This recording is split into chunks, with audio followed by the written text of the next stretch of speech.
ये एक बुनियादी चीज़ है जो हर इंसान को ज़रूर करनी चाहिए। थोड़ी सी दूरी होगी तो चीज़ों को देखने का आपका नज़रिया बिल्कुल बदल जाएगा। अचानक मन की गतिविधि एक बढ़िया मनोरंजन बन जाएगी। अचानक आप पाएंगे कि आप अपने शरीर और अपने मन का इस्तेमाल किसी भी तरह कर पा रहे हैं। अब वो फिर से अपना हुक्म नहीं चला पाएंगे।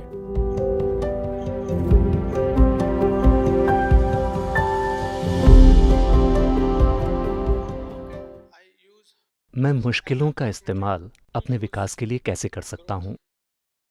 मुश्किलों का एक अवसर के रूप में कैसे फायदा उठाएं?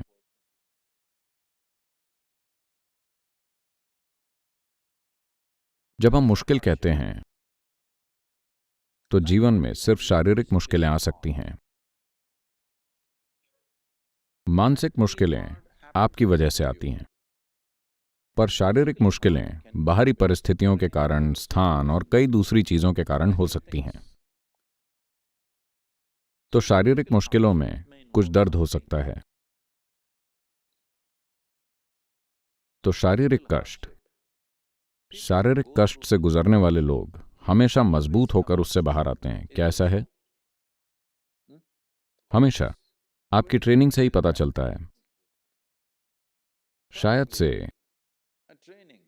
एक सैनिक होने की ट्रेनिंग युद्ध लड़ने से ज्यादा मुश्किल है।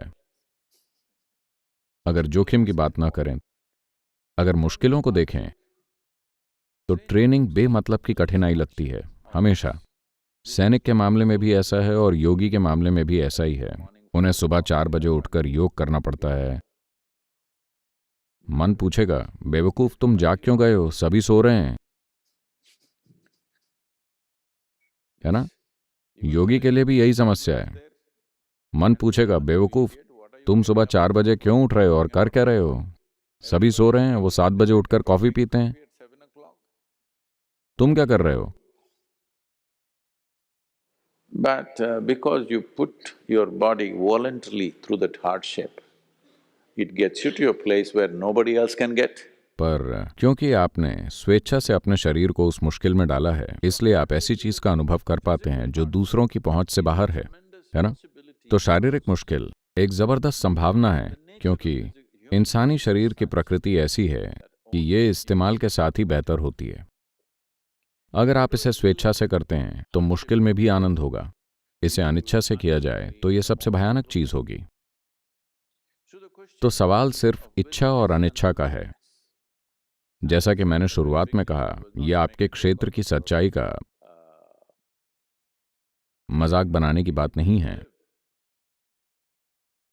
जिसे आप मुश्किल ड्यूटी समझते हैं, यानी अगर सेना में किसी को सजा देनी हो तो शायद उसे 20,000 फुट की ऊंचाई पर भेजा जाए।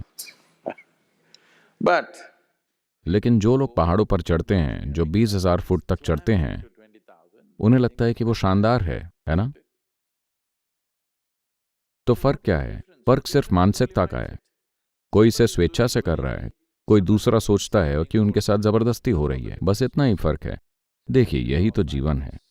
हम जहां कहीं भी हैं, जो कुछ भी जीवन के किसी भी पल में, अगर हम कोई काम अपनी इच्छा से करते हैं तो वो स्वर्ग के समान है। जो काम हम इच्छा से नहीं करते वो नरक है ना? कुछ भी, चाहे कुछ भी हो। क्या आपको गुलाब जामुन पसंद है? नहीं, मैं इन ऑफिसर से पूछ रहा हूं, क्या आपको गुलाब जामुन पसंद है? तो अभी मैं ढेर सारे गुलाब जामुन लाने वाला हूं और मैं ज्यादा से ज्यादा गुलाब जामुन आपके मुंह में डालने वाला हूं। यह आपके जीवन का सबसे बुरा अनुभव बन सकता है ना? जब आप गुलाब जामुन खाना चाहते हैं और आप उसे अपनी इच्छा से उठाकर खाते हैं तो बहुत अच्छा लगता है। जब आप नहीं खाना चाहते, तब अगर कोई उन्हें आपके मुंह में ठूंसने लगे तो भयानक होगा। तो फर्क केवल इच्छा और अनिच्छा का है। यही वो बुनियादी चीज है जो हर मनुष्य को करनी चाहिए। अभी देखिए, हम जो कुछ भी करें, अगर मेरे पास कोई विकल्प होता तो मैं कुछ और करता, लेकिन अभी मैं ये कर रहा हूं। मान लीजिए, मैं जो कुछ भी कर रहा हूं, अगर उसे इच्छा से किया जाए तो जो चीज आपको पसंद नहीं है वो भी एक शानदार प्रक्रिया बन जाएगी। अगर उसे अनिच्छा से किया जाए तो आप देखेंगे कि वो एक भयानक प्रक्रिया बन जाएगी। पर जो मुझे पसंद नहीं है उसे मैं अपनी इच्छा से क्यों करूं? ठीक है, अगर आपको पीड़ित होना पसंद है तो ठीक है। अगर आपको पसंद नहीं आता तो कल ऐसा ना करें। पर आज जब आप इसे कर रहे हैं तो इच्छा से करें। अगर आप इसे स्वेच्छा से करते हैं तो वो चीज़ भी जो आपको लगता है कि आपको पसंद नहीं है, वो भी एक बड़ी खुशी और विकास की एक प्रक्रिया बन जाएगी। तो निश्चित तौर पे शारीरिक मुश्किलों से बड़े पैमाने पर खुद में संतुलन और खुशहाली लाई जा सकती है।